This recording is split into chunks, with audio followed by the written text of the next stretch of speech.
Welcome back to the Classic and Current Gaming Podcast, a weekly podcast where we look at the history and development of video games. I'm your host, RxDude22. We are at the top 4 of my top 25 Nintendo countdown for Season 3 here on the podcast. Let's review. Number 25 was Super Dodgeball. Number 24, RC Pro-Am. Number 23, Adventure Island. Number 22, Kid Icarus. Number 21, Duck Hunt. Number 20, Gyromite. Number 19, Tecmo Super Bowl. Number 18, Double Dragon. Number 17, Final Fantasy. Number 16, DuckTales. Number 15, Adventures of Lolo. Number 14, Ninja Gaiden. Number 13, Castlevania. Number 12, Contra. Number 11, Teenage Mutant Ninja Turtles 2, the arcade game. Number 10, Super Mario Bros. Number 9, Mike Tyson's Punch-Out! Number 8, Mega Man 3. Number 7, Adventure Island 2. Number 6, Castlevania 2 Simon's Quest. And last week, number 5 was Kirby's Adventure. This week, we look at number 4. One of the most iconic games ever released for the Nintendo Entertainment System, and the start of an incredible franchise that has endured well into today. We are going to look at the original Legend of Zelda in this week's podcast. The Legend of Zelda, originally released in Japan as the Hyrule Fantasy Zelda no Densetsu, is an action-adventure game developed and published by Nintendo. The first game of the Legend of Zelda series, it is set in the fantasy land of Hyrule and centers on an elf-like boy named Link, who aims to collect the 8 fragments of the Triforce of Wisdom in order to rescue Princess Zelda from Ganon. The player controls Link from a top-down perspective and navigates throughout the overworld and dungeons, collecting weapons, defeating enemies, and uncovering secrets along the way.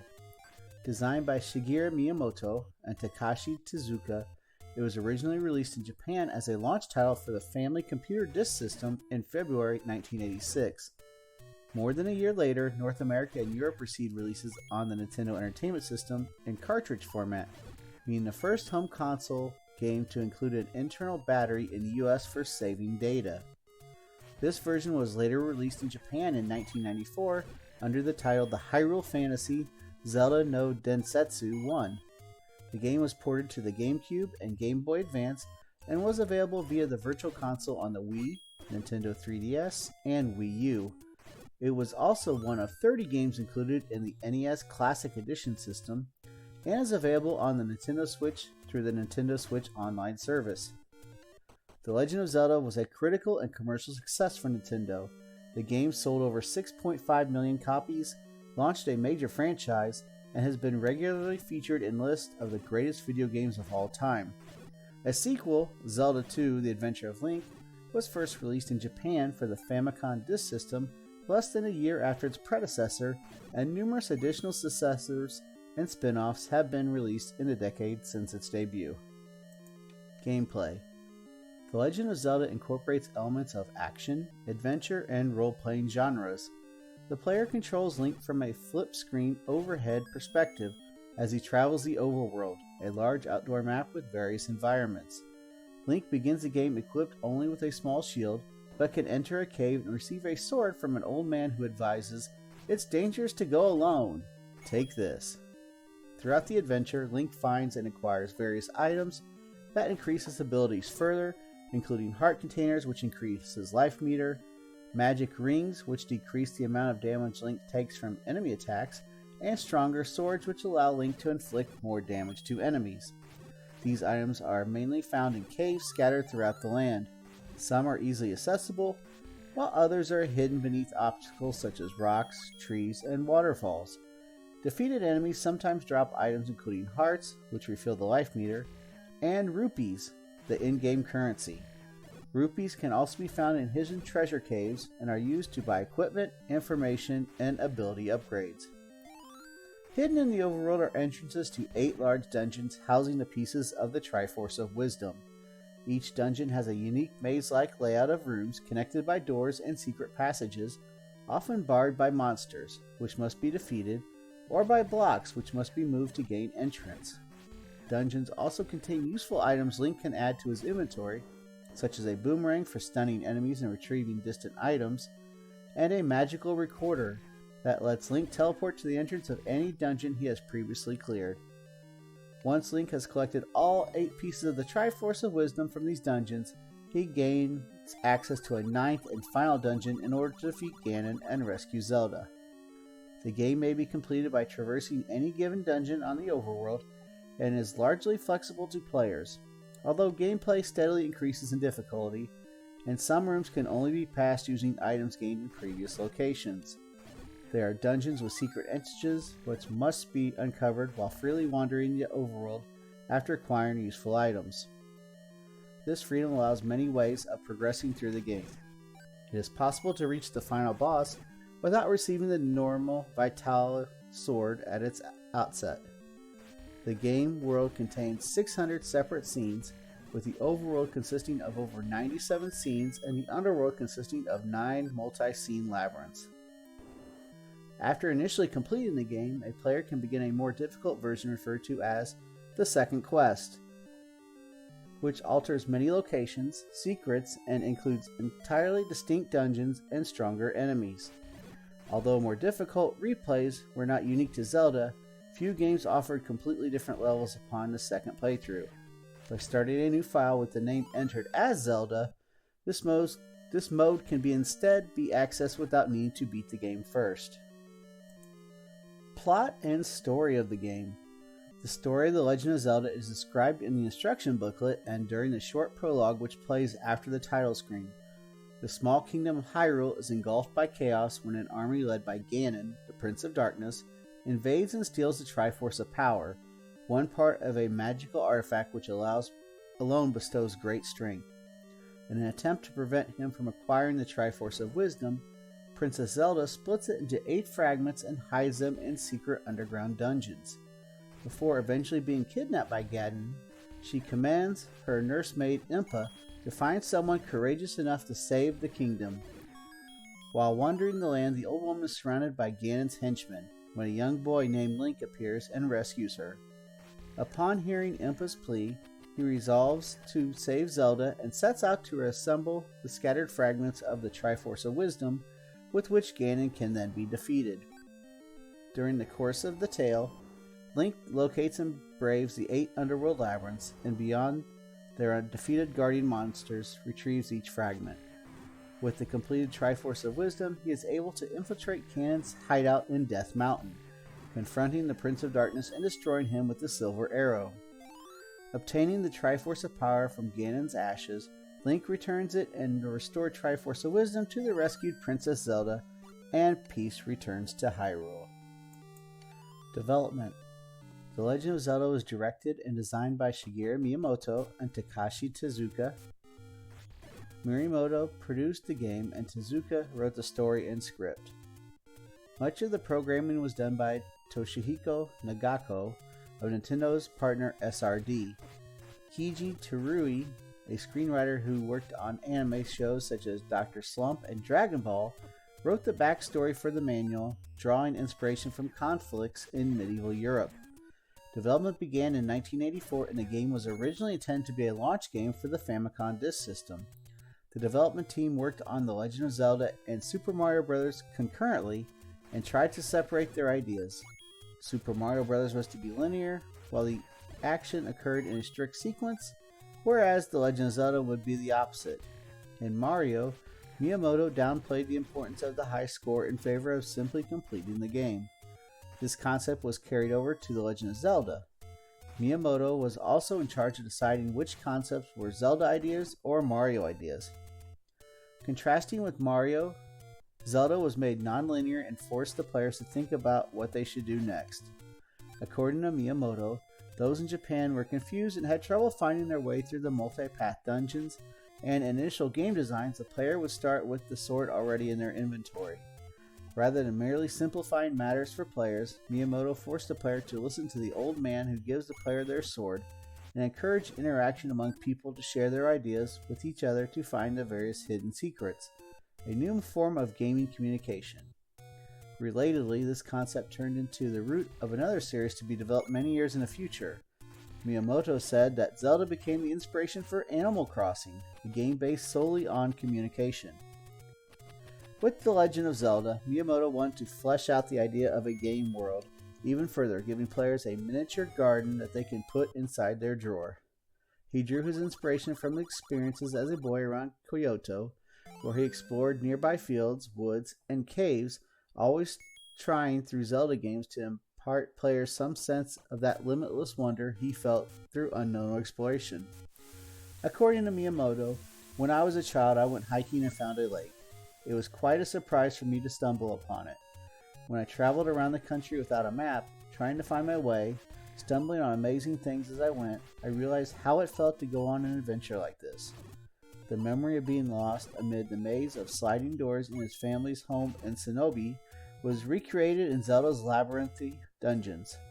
Tezuka wrote the setting to be a fairy tale adventure, taking inspiration from fantasy books such as J.R.R. Tolkien's The Lord of the Rings.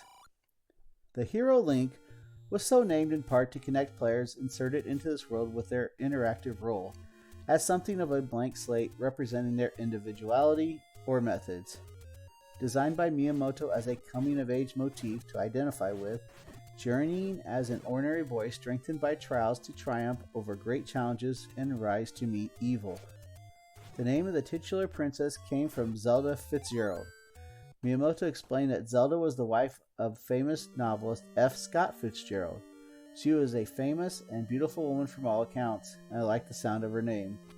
So I took the liberty of using it for the very first title. Early Zelda concepts involved technological elements with microchips for the Triforce made of electronic circuits and a time-traveling hero, another factor of their name relating to the idea of a computer hyperlink. While the final game and subsequent games in the series follow a more traditional medieval-like sword and sorcery setting, later entries have incorporated some technology-based concepts. Koji Kondo composed the game's 5 music tracks. He had planned to use Maurice Ravel's Bolero as the title theme, but was forced to change it late in the development cycle after learning that the copyright for the orchestral piece had not yet expired. As a result, Kondo wrote a new arrangement of the overworld theme within one day, which became an iconic motif echoing throughout continued entries of the series. Release. Japanese release. In February 1986, Nintendo released The Legend of Zelda as the launch game for the Family Computer's new Disk System peripheral, joined by a re-release of Super Mario Bros., tennis, baseball, golf, soccer, and Mahjong as part of the system's introduction. It made full use of disc card media's advantages over traditional ROM cartridges, with an increased size of 128 kilobytes, which would be expensive to produce on cartridge format. Due to the still limited amount of disk space, all the text used in the game was from only a single syllable known as katakana, which under normal circumstances primarily relates more to foreign words which supplement those of traditional Japanese origin, as with hiragana and kanji characters. Rather than passwords, rewritable discs saved players' game progress, and the extra sound channel provided by the system was utilized for certain sound effects, most notably Link's sword beam at full health, roars and growls of dungeon bosses, and those of defeated enemies. Sound effects had to be altered for the eventual cartridge release version of Zelda, which used the Famicom's PCM channel. The game also took advantage of that system's controller having a built-in microphone, a feature that the NES model did not include. It was used to defeat the large-eared rabbit-like monsters, Pole's voice, by blowing or shouting. The US instruction manual still hints that this enemy hates loud noise, confusing many into thinking the recorder item could be used to attack. In actuality, it has no effect. The cartridge version made use of the memory management controller chip, specifically the MMC1 model, which could use bank switching to allow for larger games than had previously been possible, and could also use battery-powered RAM, letting players save their data for the first time on the NES. American release. When Nintendo published the game in North America, the packaging design featured a small portion of the box cut away to reveal the unique gold-colored cartridge. In 1988, The Legend of Zelda sold 2 million copies. Nintendo of America sought to keep its strong base of fans. Anyone who purchased a game and sent in a warranty card became a member of the fan club, whose members got a 4, 8, and eventually 32-page newsletter. 700 copies of the first issue were sent out free of charge, but the number grew as the data bank of names got larger. From the success of magazines in Japan, Nintendo knew that game tips were a valued asset. Players enjoyed the bi-monthly newsletters, crossword puzzles, and jokes, but game secrets were most valued. The Fun Club drew kids in by offering tips for the more complicated games, especially Zelda, with its hidden rooms, secret keys, and passageways. The mailing list grew. By early 1988, there were over 1 million Fun Club members, which led then Nintendo of America president Minoru Arakawa to start the Nintendo Bauer magazine. Since Nintendo did not have many products, it made only a few commercials a year, meaning the quality had to be phenomenal. The budget for a single commercial could use $5 million US, easily 4 or 5 times more than the most companies spent. One of the first commercials ever made under Bill White, Director of Advertising and Public Relations, was the market introduction for The Legend of Zelda, which received a great deal of attention in the ad industry. In it, a wiry-haired, nerdy guy, John Kassir, walks through the dark making goofy noises, yelling at the names of some of the enemies from the game, and screaming for Zelda. Reception. The Legend of Zelda received highly positive reviews from critics and was a bestseller for Nintendo. Upon release in Japan, it sold 1 million copies on its first day of release, and sold a total of 1.69 million for the Famicom Disk System in Japan. In North America, the game was highly anticipated and topped the video game charts upon release. It became the first NES game to sell over 1 million cartridges in the United States during 1987, increasing to more than 2 million cartridges sold by 1988. It went on to sell 3 million cartridges in the United States by 1990, and eventually 6.51 million copies worldwide. Critics lauded the graphics, storytelling, and setting, and gameplay, hailing the latter as groundbreaking. In Japan, Famicom Tushin Famitsu magazine gave it a full score of 5 out of 5 stars, while the first Famitsu Best Hit Game Awards gave Zelda the award for Best Background Music and listed it as the 3rd best game of the year, just below Dragon Quest and Gradius.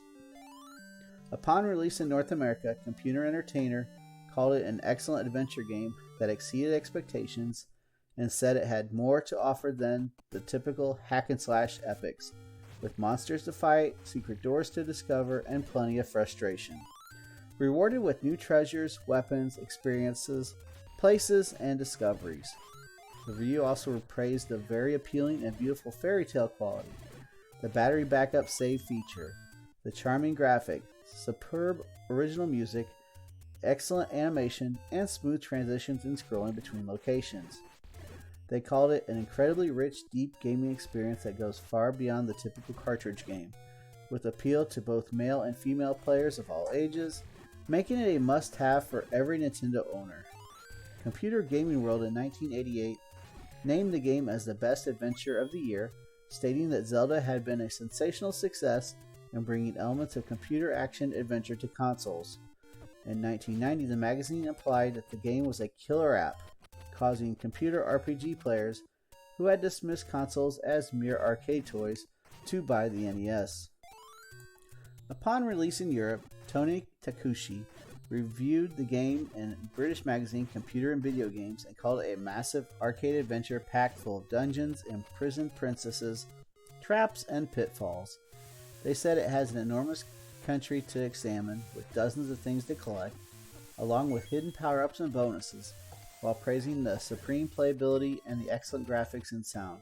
But they criticized the hefty price tag of $69, equivalent to $180 in 2023 in the United Kingdom.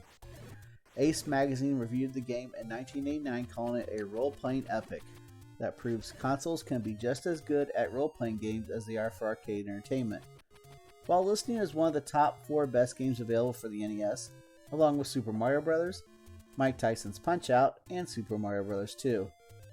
Zelda was reviewed in 1992 by Total, where it received a 78% rating due in great part to mediocre subscores for music and graphics. A 1993 review of the game was printed in American magazine Dragon, number 198, by Sandy Peterson in the Eye of the Monitor column, scoring the game 4 out of 5 stars. It was reissued in 1992 as part of Nintendo's Classic series and featured a gray cartridge.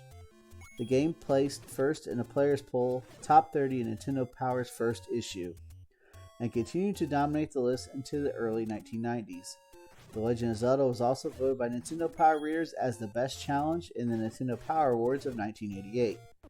The magazine also listed it as the best Nintendo Entertainment System video game ever created, stating it was fun despite its age and innovated on the genre. Games Radar ranked it the third best NES game ever made. The staff praised its mix of complexity, open world design, and timeless graphics. The Legend of Zelda has continued to receive critical acclaim from modern critics and remains well regarded. It is often featured in lists of games considered the greatest or most influential. In 1995, Flux ranked the game second on its top 100 video games. It placed first in the Game Informer's list of the top 100 games of all time and top 200 games of all time in 2001 and 2009 respectively. 13th in Electronic Gaming Monthly's 100th issue listing the 100 best games of all time. 5th in Electronic Gaming Monthly's 200th issue is listing the greatest 200 video games of their time. 7th in Nintendo Power's list of the 200 best Nintendo games ever. 77th in Official Nintendo Magazine's 100 greatest Nintendo games of all time. And 80th among IGN readers' top 99 games. Zelda was inducted into GameSpy's Hall of Fame in August 2000 and voted by GameSpy's editors as the 10th best game of all time. Editors of the popular Japanese magazine Weekly Famitsu voted the game among the best on the Famicom. In 1997, Next Generation listed a North American release in their 5 greatest game packages of all time, citing the die-cut hole which revealed the gold cartridge, full-color manual, and fold-out map. In 2016, the Strong National Museum of Play inducted The Legend of Zelda to its World Video Game Hall of Fame. Legacy. The Legend of Zelda is considered a spiritual forerunner of the modern action role-playing video game genre. Though it is often not considered part of the genre since it lacked key RPG mechanics such as experience points, it had many features in common with RPGs and served as the template for the action role-playing game genre. The game's fantasy setting, musical style, and action-adventure gameplay were adopted by many RPGs. Its commercial success helped lay the groundwork for involved non-linear games in fantasy settings, such as those found in successful RPGs, including Crystallis, Soul Blazer, Square's Second Densetsu series, Alundra, and Brave Fencer Musashi. The popularity of the game also spawned several clones trying to emulate the game. Despite this, Miyamoto did not consider Zelda an RPG, but classified Zelda as, quote, a real-time adventure game. He said he was not interested in systems where everything in the game is decided by stats and numbers, but what's important to me is to preserve as much of that live feeling as possible, which he said action games are better suited in conveying to players. The Legend of Zelda spawned a solitary sequel, many prequels, and spin-offs, and is one of Nintendo's most popular series. It established important characters and environments of the Zelda universe, including Link, Princess Zelda, Ganon, Impa, and the Triforce as the power that binds Hyrule together. The overworld theme and distinctive secret found jingle have appeared in nearly every subsequent Zelda game. The theme has also appeared in various other games, including featuring references to the Zelda series. An arcade system board called the Triforce was developed jointly by Namco, Sega, and Nintendo, with the first games appearing in 2002. The name Triforce is a reference to Nintendo's The Legend of Zelda series of games and symbolized the 3 companies' involvement in the project. GameSpot featured The Legend of Zelda as one of the 15th most influential games of all time for being an early example of open-world, non-linear gameplay, and for its introduction of backup battery saving worldwide, to laying the foundation for later action-adventure games like Metroid and role-playing video games like Final Fantasy, while influencing most modern games in general. In 2009, Game Informer called The Legend of Zelda no less than the greatest game of all time on their list of the top 200 games of all time, saying that it was ahead of its time by years, if not decades. In 2011, Nintendo celebrated the game's 25th anniversary in a similar vein to the Super Mario Bros. 25th anniversary celebration the previous year. This celebration included a free mail-out Club Nintendo offer of the Ocarina of Time soundtrack to owners of the 3DS version of that particular game, the first digital for the Nintendo eShop release of Link's Awakening DX, special posters that are mailed out as rewards through Club Nintendo, and a special stage inspired by the original Legend of Zelda in the video game Super Mario 3D Land for the Nintendo 3DS. All information in the podcast today was provided by Wikipedia. And that'll bring a close to episode 54 of the Classic and Current Gaming Podcast, and number 4 on my top 25 NES countdown for Season 3.